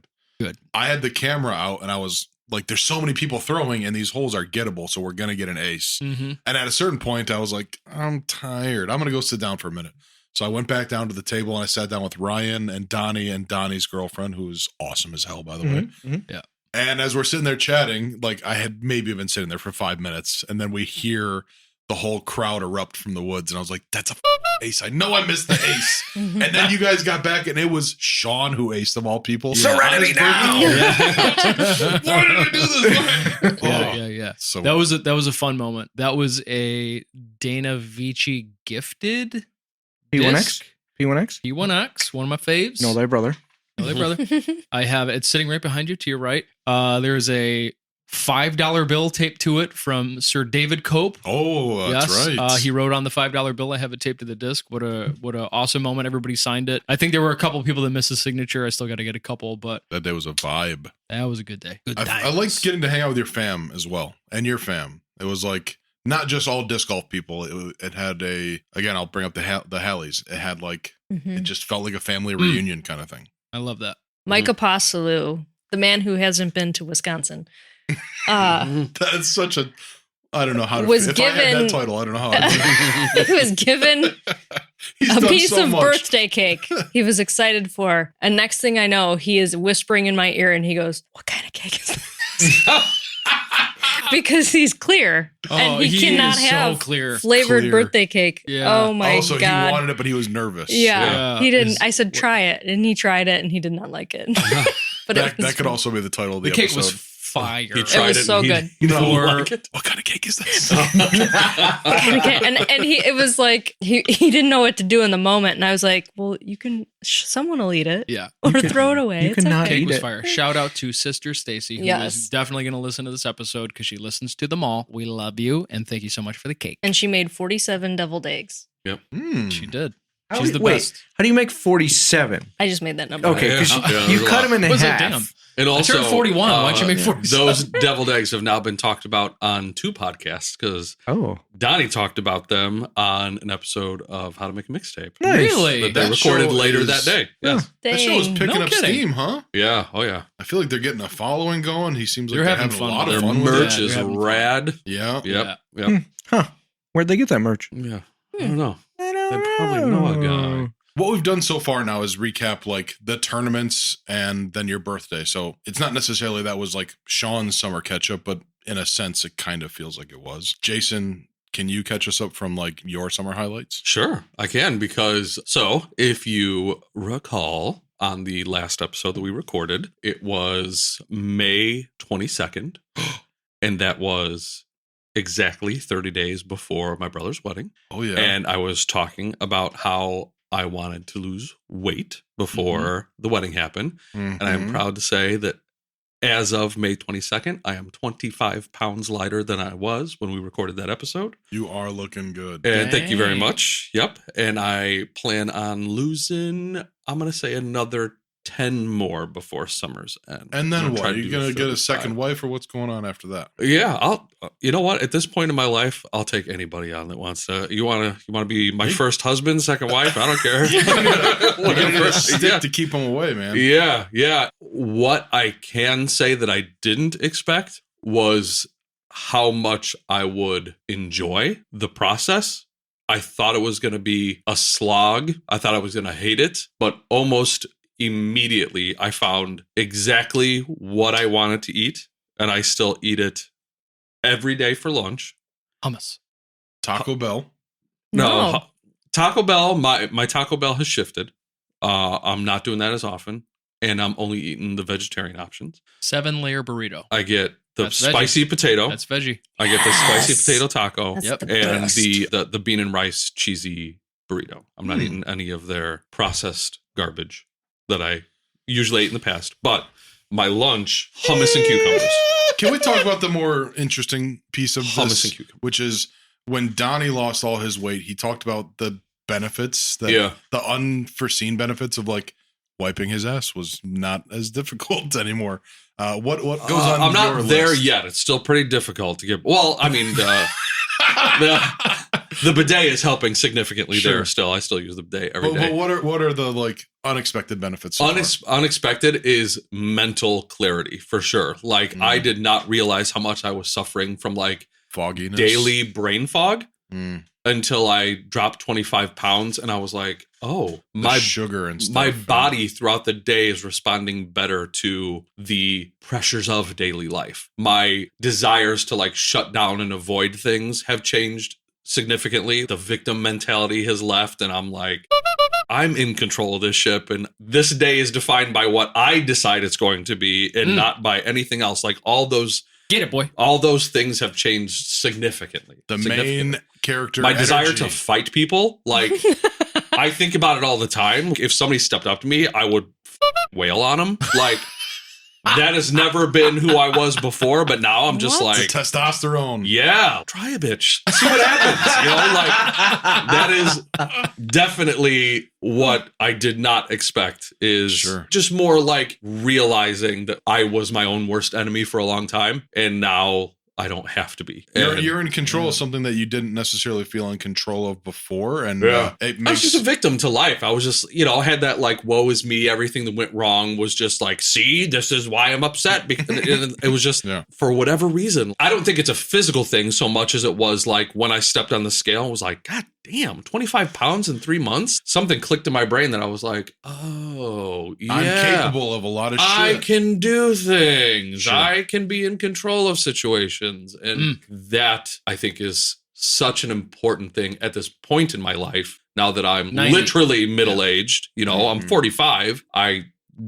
If I see 90, I think I'm doing pretty good. So this is a point in my life where I need to be taking control because who the fuck else is going to? Yeah. Nobody else is going to step up and be like, don't worry, I'll steer your life for a while, Jay. It's all good. Like I have to. So it just came at the perfect time for me. If somebody else would step up and offer to steer your life, who's on the short list of people you'd be like, yeah, you can steer? Who would I let? Who would you give the steering wheel to? My God, yeah. What a great question. Who would I like? Yeah, exactly. Yeah. I'd already be there going, give me the steering wheel. Yeah, exactly. I think, right. If my life came to that point, Sean would be the one deciding. Okay. That's not how I meant it. What I meant was, because I think that's the obvious answer. But what I was asking is, name the dream person that you would let steer your life for a little bit. I don't care if it's a character. This is of not who you think I'm going to say, but I had a very real conversation with somebody about the kind of person that Shaquille O'Neal is. Damn, hell yeah. Hell yes, dude. If I'm going to be in someone's shadow, that's the dude's shadow I want to be in. He's constantly achieving, but also having a blast and bringing joy everywhere he goes. So kind. And giving. Spreading it amongst, not just saying, I have too much, here you go. It's saying, I have enough, who can I help? I think about what I would do. Of course, this is the kind of person that I am, unfortunately, is I think about all the great things I would do if I hit the lotto and never buy a ticket. Yeah. I don't think to do the first step, but I think about all the wonderful things I would do with, 400 billion, whatever it gets up to. And it is that is who I am at my core. I would still drive the 2017 Mazda that I have, but I would find people worthy enough to say, I'm good. I've got everything under control. What can I do to help you? Let me share. Yeah. And that's a great answer. I feel like that is who I would be like, it wouldn't be Jesus. I would let go of the wheel and let Shaq take it for sure. Shaquille, take the wheel. Shaquille, take the wheel. Episode title. Yeah, episode for title. sure. Here it is. Oh, God, he's so funny. Shaquille, take the wheel. Do you want to mention how this summer you almost had your first alien encounter?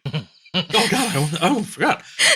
Yes, I did. I had a very real situation happen the other day that for 30 minutes I was like, "This is it. Oh, this is it. It's happening." I got home from trivia 9:30-ish. I step out of the van and directly above me, like if there was a stick sticking out of my body, directly above me, I see a series of lights in the sky, about a dozen of them, in a straight line, moving towards me. Where were they? Directly above. Directly above me. Right, okay, got it. And I say that because they were moving fast. Lockport is part of the flight pattern for Midway. We see planes all day. I know what plane lights look like when they're coming at me. This was miles above that. This is atmospheric lights that I'm seeing in a straight line moving at me. And one by one, they're getting directly above me and disappearing before my eyes. Not into a cloud, not a cloud in the sky. I can see every star, and there's 12 of them lined up, slowly moving at me, and then boop, blinking out of existence as they get above me. After staring in awe for about a minute, I was like, oh, goddamn, I've got the ability to record this in my pocket. So I take out my phone and I start recording these lights coming at me and disappearing directly above me one by one. And by the time I started recording, there was maybe about 7 of them left. But I managed to get all of that and record it over like a 45-second video, because that's how fast they were coming at me and disappearing. And so I immediately, once I watched them all disappear, I called Sean. Of course I called Sean. I'm like, dude, you're not going to believe what happened. I'm like, I'm telling you, what I just witnessed was something out of this world. And Sean said, we've been looking for you for 3 days. Damn where are you? He's like, dude, it's Thursday. Yeah. Nobody's seen you since Tuesday. Yeah. And how's your ass feel? Yeah. No, so I call him. and I'm freaking out. I'm like, dude, this is real. I have a video. I'm going to text it to you right now. So he's on speakerphone. Sean and Sheila are both talking to me. Please tell me the end of the story is that you were accidentally recording the wrong way and it's just you. It's just 45 seconds of the bottom of my chin and me going, No, I recorded the video and I'm like, dude, I have the video. I will send it to you. And I sent it to you, and your reaction was very genuine when you watched the video for the first time. Yeah. I remember you being like, oh, holy shit, dude. You both were kind of like, what? It was a very clear video. What of exactly did you what just see? described. Yeah. As much as I want to believe, I am also a giant skeptic. It's so fascinating to me because I'm convinced it's not real. So it's like with ghosts. I want to see one so bad, but I don't think they're real because I haven't seen one yet. So It's been the same thing with UFOs. Of course, I start doing a bunch of research and I can't find anything until I found this amazing website.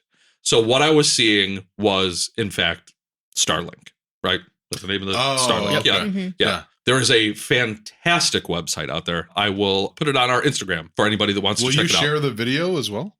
It's on my Instagram, but I can Oh, okay. I can put it in like the Unstable Discourse stories or whatever. Yeah. If somebody wants to see it. It was Starlink, and I found this great website that shows it takes your phone screen and splits it in half. The bottom half is like Google Sky Map, showing in real time the lights going across the sky. And then the top half of the screen is like a 20% version of the top of the Earth where you are, and then showing it in like 3 dimensions, each one going over the top. Neat. So it was Starlink. It was tracked on this website. But I'm telling you, and of course, so I'm watching them disappear above me. And that's what the whole time I'm like, what would make a satellite disappear? What makes any object that reflects light disappear is when it stops reflecting light. So they were disappearing literally in front of me because that's when it surpassed my field of vision and no longer reflected the light, and somebody a mile away from me was seeing them, right? That's why they were disappearing. So what I thought was this phenomenon. It is. Because Fantastic to see. Don't get me wrong. Like, if you have the chance to see Starlink fly over you, it is something It's to cool. see. It is really cool. it's cool that it was actually in outer space. Like the explanation was not like, oh, it was a plane, or it was extraterrestrial is not the right word, but it was like of space. Of space. It's in I saw something of orbit space. of Yes. the planet Earth. Yeah. That's cool. I gotta see that. Many people have seen when we were down in McLeansboro and we were looking at the sky. You there's see so satellites many. all over. Yeah. They're So just- many. It looks like a star that is just slowly moving across the sky. Imagine a dozen of them lined up, but they're moving at such a speed. Imagine them literally coming at you. It was. I think the incredible. space station orbits the planet like every 45 minutes or something like that. Wow. It is Mhm. so incredibly fast. Unbelievable Holy shit, how those I things Yeah, are they're just going so hoofing fast. up So there. yeah. yeah, it was pretty great.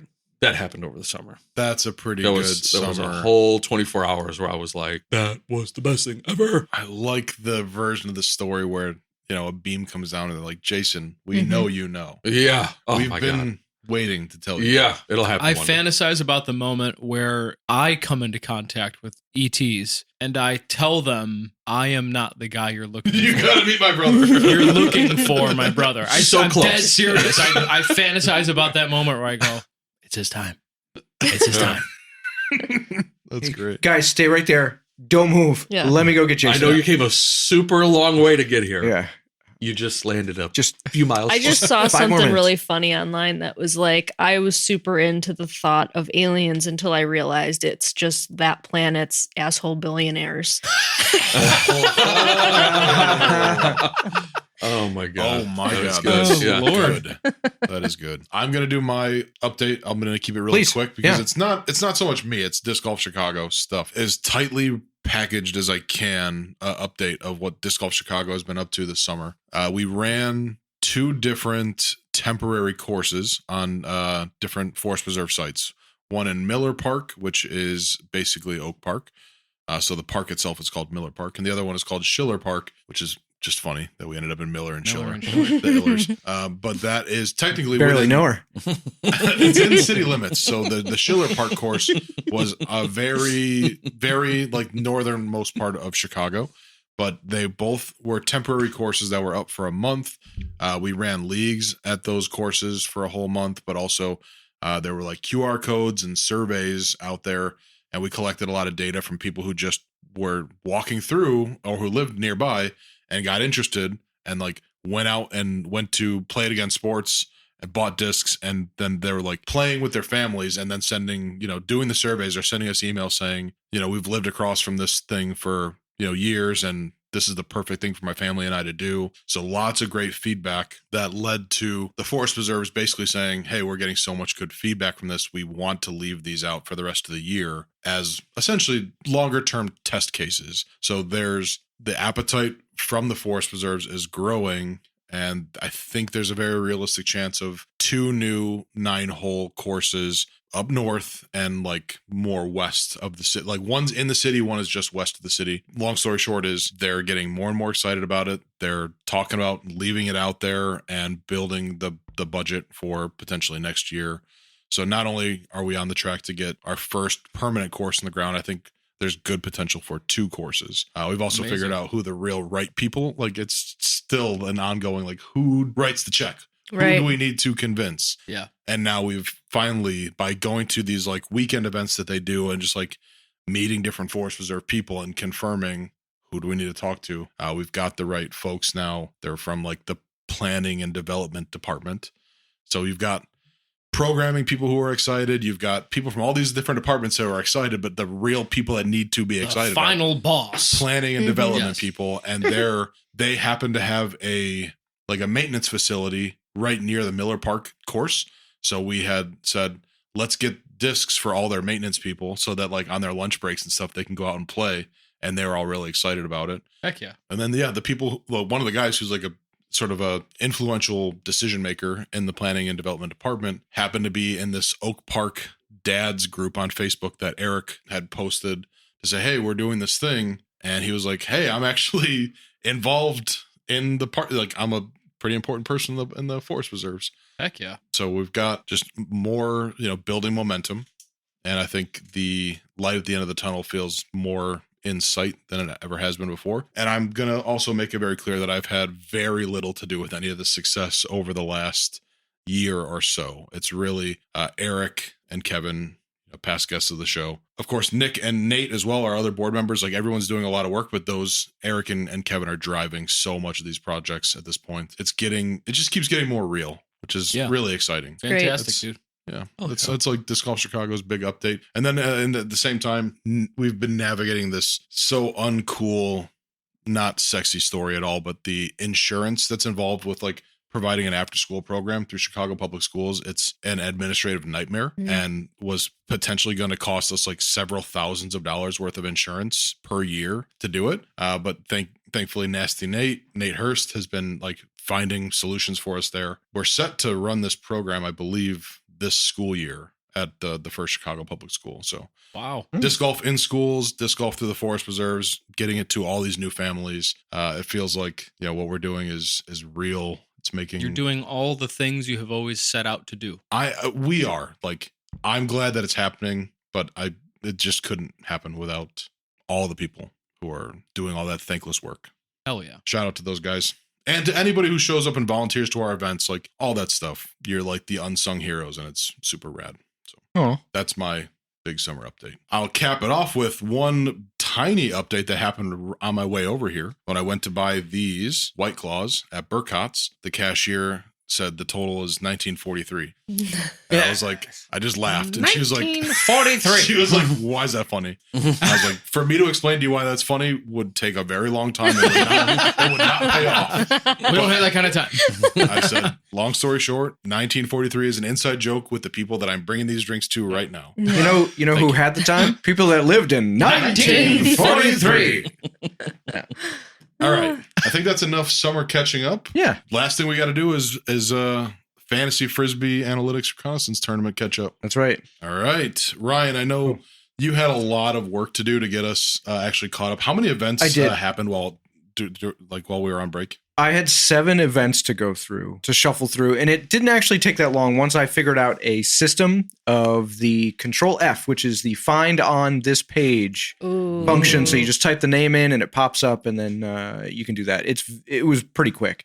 But there were 7 tournaments times 7 people on each of our teams per player or per team, whatever. Mm-hmm. So it was kind of a slog, but I did a couple at a time. And I got it all updated. What were the rankings before you went and looked at everything? Okay, so before the OTB Open, we left off on the Dynamic Discs Open. And the totals were Jaylene with 804, Deucer 970, Team Callahander was 894, Team Tailwind, there was a lot, 1824, and Team Contentious Toad was just behind Jaylene at 825. So it was kind of getting close between myself, Jason, and Sean. And the Deucer was barely behind that. Things have taken a turn, however.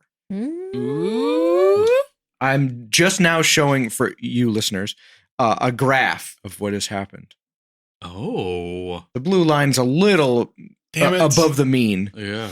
But it is getting closer. So I'm just saying, there's one more event. World is happening right now. Not so LP. So I forgot about you're not as LP as you were before, but still LP. LLLP now, last place. Yeah. I'm not going to go through all of the scores, but I am going to go through some highlights. What the problem is that we were only doing Pro Tour events that were not in the European swing. And so there were a lot of players that played one or the other, and there were some players that just didn't come back to the US. For instance, on Jason's team, Evelina Salonen just didn't play any of the tournaments until I think today. She's playing Worlds, but hadn't played the last 5 or 6. Yeah, sure. So I just couldn't. We talked about it. Yeah, we couldn't use her. James Conrad was another that was just absent for a lot of it. I don't know why. And then there were just a lot of players that just didn't show up. I don't know. Hannah Blumruss didn't show up for almost all of it. I think she's playing again in Worlds this weekend, but wasn't there before. So we had to do some, not substitutions, but we had to use our alts a lot. We had to use our wild card a few times. But there were 3 instances in which I had to penalize teams for not having enough players playing that event, which is that team gets the equivalent of whatever last place is in that division.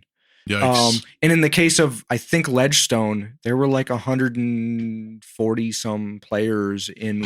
Somebody got penalized bad. And so I'll go through some of the highlights. Team Jaylene was very consistent, except for the Portland Open, which was one of those, and he scored a 294 points. Damn! Because just no one showed up. Wow. Nobody showed up. Worst and yet. Yeah, and the people that showed up just stunk it up. Yeah. I don't know what to tell you. Yeah. Team Deucer had one of those as well. And unfortunately, I think it's the highest number we've seen. Ooh. It was a 374.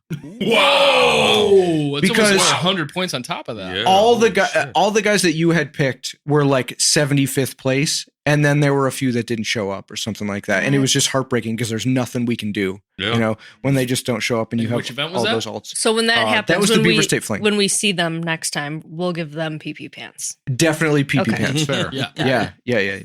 But real pee. You don't know me, but yeah. You know what you did? I filled the squirt gun full of pee. Yeah. There were not too many other lowlights, if you want to call them that. Tailwind had a 247, but he also had a 45 and an 81, which is great, and 116, which I think beat the rest of the field at Idlewild. So you were right in contention, with the exception of like the first 4 or 5 tournaments. Like you're right in it. The first half of the season. Yeah. So did Eagle McMahon show up to any of these events? 1 or 2 maybe. In the last 7. My number 1 overall pick. Yeah. Mm-hmm. So Team Contentious Toad had a 219, but otherwise was just kind of middle of the pack for the last 7 tournaments. But the real story is Team Callahander just inching his way up.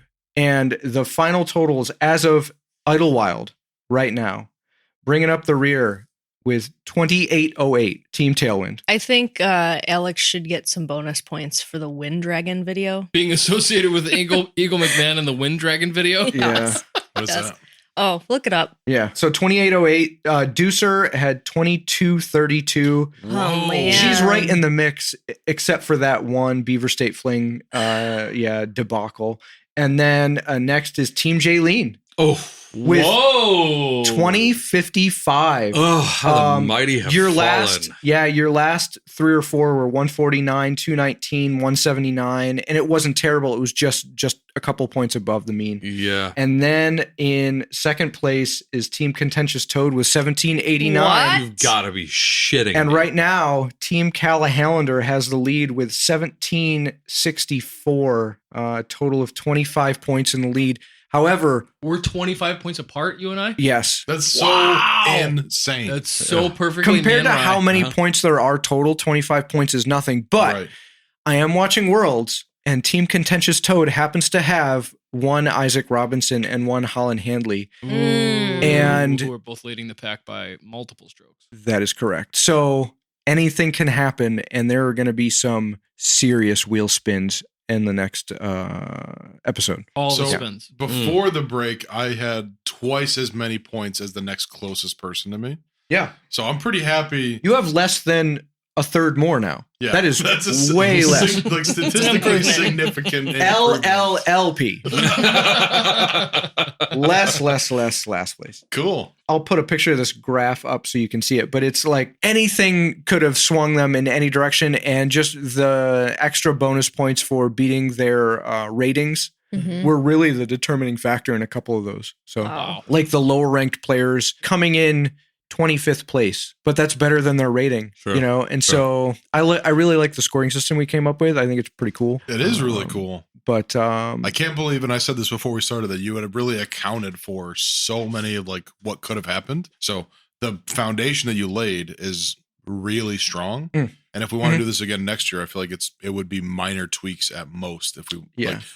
the one tweak that is actually big that I will die on this hill is that we need to be redrafting. Yeah. More than once. I think that's obvious because of Why? why? What's the problem? no reason. You can't rely on Eric Oakley for everything. But I think redrafting, I don't know if we can redraft every event like some of the fantasy leagues do. You know, you pick your roster for each event or whatever, but redrafting is a serious issue because we were gone and weren't together for so long. And there were players that I had rule provisions where if a person on your team had dropped out and hadn't played 3 events, you can redraft another player, but we just weren't together. There's nothing we could do. That's right. And so some of that probably could have come into play. We're here now, and now we know better. My hope for this, for the most part, was so easy to understand, so easy to keep track of using Google Docs that are available for free to anybody. My hope is that there are listeners that are like, oh, that sounds like fun. And then they do that with their core group of homies. Yeah, I hope they nerd out way harder than we did because we're taking it half serious. Like, you know, it's Yeah. not a huge deal, but Yeah. we want to keep it accurate. And I know there are the Jeff Chappelles out there that will be like, oh, I see what you did. I'm going to make this way better. Yeah. You know, and that would be great. I think Yeah. it works for our purposes. Super fun. So, It's perfect. Yeah. And there's, we've decided to forego all the wheel spins from this because it would just be insane. We'd all have wet pants. Mm-hmm. Jason, though, I do. So we are going to do our wheel spins again after the final event. So we will bring that back. But we have to shed a light on the fact that you owe the league a punishment still. I do. Yep. I still gotta get feet pick situation taken care of. What is the for people who haven't listened in a while? What is the feet pick situation? One of the punishments I landed on in the last episode 3 months ago was I have to start a feet only OnlyFans. the punishment was just post foot pics on Facebook, but you took it farther and you said, I'll do you one better. Yeah, yeah. I still Yeah. need to. I have the pictures. Have I been taking pictures of my feet all summer? You bet your ass. Don't ever worry about that. Have I created the account yet? No, but I will. I'm a man of my word. I will do it. All I right. think even if you don't go the whole route Before of, the season's end, I of- will do this. OnlyFans would be amazing, but honestly, maybe the best way to do this is just to do an Instagram account just of your feet, because then everybody can see it. And share it. Yes. Yeah. Oh, okay. Because I Yeah. know there's a bunch And of it's gonna dudes be out called there Tolene. who are going to want to get an OnlyFans account just to see your feet pics. Right. But they don't want to have to explain that to their wives. To their wives. Yeah. Yeah. When the credit card statement shows. Yes. Yes. No, it's for a podcast. Seriously, and it's just like Jason's this dude's feet. and- Hey. Yeah. Oh, that's way better. Oh, okay. Yeah. No, it's just for naked chicks. Never mind. Yeah, that's great. I will totally create an Instagram account of Love it. of every angle in between each toe, I underneath think each toe. during the Yes. tournament, Close-ups on the nails, whatever you during want. the tournament this weekend, I think we should Oh, create yeah. that Instagram Yeah. account. That's a That's great what we idea. Yes. do. And that's a great segue to our next segment, where we would normally have the mailbag, but what we are going to do is, since this upcoming weekend is the Unstable Discourse Open, you will hear this after the fact, but I am going to be taking audio submissions for the mailbag from anybody who wants to do them all weekend, all day Saturday, all day Sunday. And in the next episode, when we record, which will be after the UDO, we should have a really full sack that I am ready to shoot all over the episode. Good Lord. That's going to be fun. Lube your ear holes now, because I'm going to be cramming stuff in there on the next episode. Wow. I'm looking at you, Alex Seminary. If your wife has any questions about your OnlyFans account now, just play her this clip of the show. Yep. It'll all make sense. For sure. And I know this is not going to drop until after the UDO, unfortunately, but we're looking forward to seeing everybody. Can't wait. What's Heck, what are we up to yeah. now? How many signups? 147? Yeah. We'll call it 150 because that's a nice Yeah. round number. Mhm. Can't wait to see 150 of you. Yeah. In just a few short days. Always a good time, and always a good time when we get together and do this. Hey. Yes, sir. Thank you guys. What a nice little button on the episode there. Good job, Yeah, buddy. we've been away. It's nice to be back. How many episodes we got left, Sheila, for this I season? don't know. We'll see. We'll see. Keep Sky's the listening. limit. Make sure you follow and subscribe on all the platforms you can. It makes us feel good. None of us are making money from this. We just do it because it's fun, and we know you like it. Wait, you're not making money? If Insert the clip from Where the Millers. Oh, you guys are getting paid. You guys are The- getting paid for that? The pins were finally dropped off at the shop. So if you need your new UD pin, We do have pins. They are glow in the dark orange. Yep. They're great. Very sharp. Yep. Christ, I hope so. Shout out to Nina at discgolfpins.com. All right, guys. Until next time, thanks for listening. Keep it on the fairway. See ya. Y'all be good.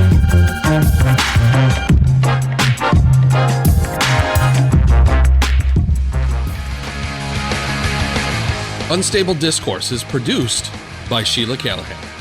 Edited by Ryan Fancher. Beats provided by Alex Seminary.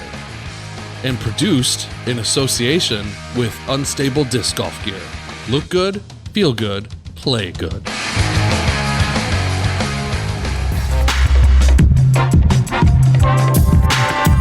Unstable Discourse is a Top Secret Studios production.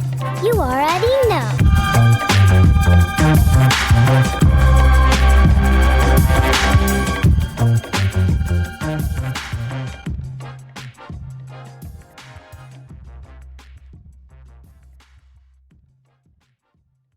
what kind of cake is this?